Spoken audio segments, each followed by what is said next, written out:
আপনারা জানেন এই উদয়নগর বিওপি গত আগস্টের ২৫ তারিখ থেকে একটা ভয়াবহ ভাঙনের মুখে পড়েছিল।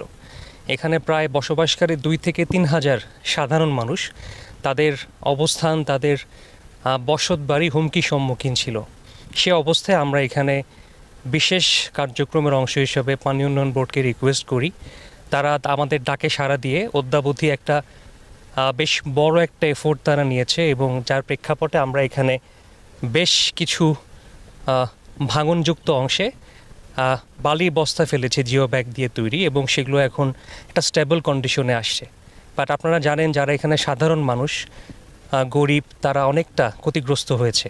মূলত তাদের পাশে থাকা, তাদের সহযোগিতা করা এবং আর্থিকভাবে আমাদের পক্ষ থেকে সামান্য কিছু অনুদানের একটা চেষ্টা আমরা করেছি।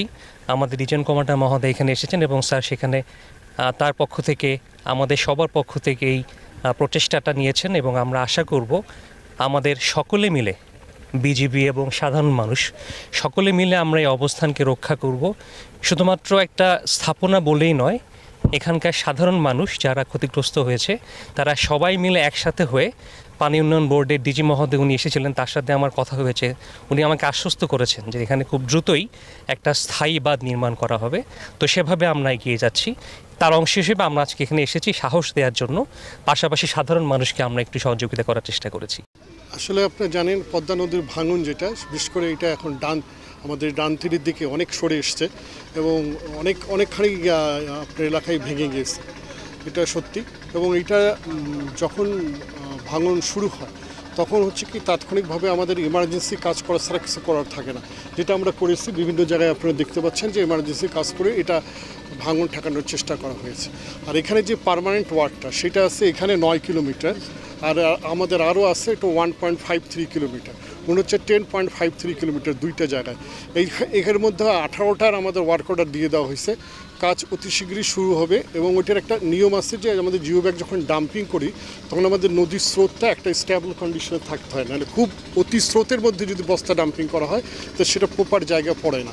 তো সেই টাইমটার জন্য আমাদের ডিজাইনের লোক আসতেছে এবং দেখে খুব অতি শীঘ্রই আমরা এই কাজটা শুরু করব। আর যেগুলো টেন্ডার এখন প্রসেসে আছে, ওয়ার্ক অর্ডার দেওয়া হয় না, এটা আমি অলরেডি নির্দেশনা দিয়েছি যেটা রিসিভ হওয়ার পরে উইদিন শর্ট টাইমের মধ্যে তারা এটা ইভ্যালুয়েশন করে ওয়ার্ক অর্ডারটা দেবে, যাতে করে পুরোপুরি স্থায়ী কাজটা এখানে শুরু হয়ে যেতে পারে।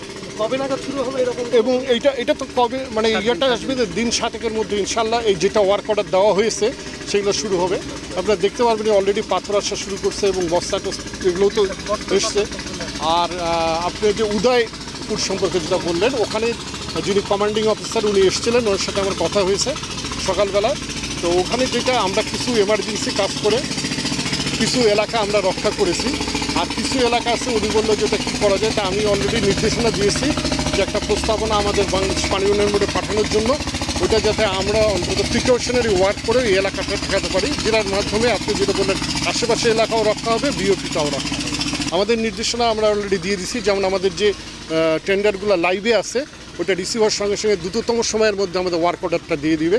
আর যেগুলো ওয়ার্ক অর্ডার দিয়ে দেওয়া হয়েছে সেটাই যে আমাদের চিফ মিনিস্টার বললেন 7 দিন মধ্যে এই কাজ শুরু হবে, এবং এটার জন্য আমি ডিজাইনের লোককে আমি পাঠিয়ে দিব যাতে ওরা এসে এই যে নদীর যে স্রোতটা সেটা পরীক্ষা নিরীক্ষা করে কীভাবে এখানে কাজটা করা যায় সে বিষয়ে ব্যবস্থা গ্রহণ না। ভাঙন, ভয়াবহ ভাঙন, এবং অবশ্যই এটা মানে এই স্থায়ী প্রতিরক্ষা কাজের মাধ্যমে এটা সংরক্ষণ করা প্রয়োজন, নাহলে তো আপনারা দেখতেই পাচ্ছেন পাশে ন্যাশনাল হাইওয়ে আছে, সেটাও এফেক্টেড হবে। তো আমি আশা করি ইনশাল্লাহ এবার এই সিজনে কাজ করতে পারলে এই সংখ্যা থেকে আমরা মুক্ত হব ইনশাল্লাহ।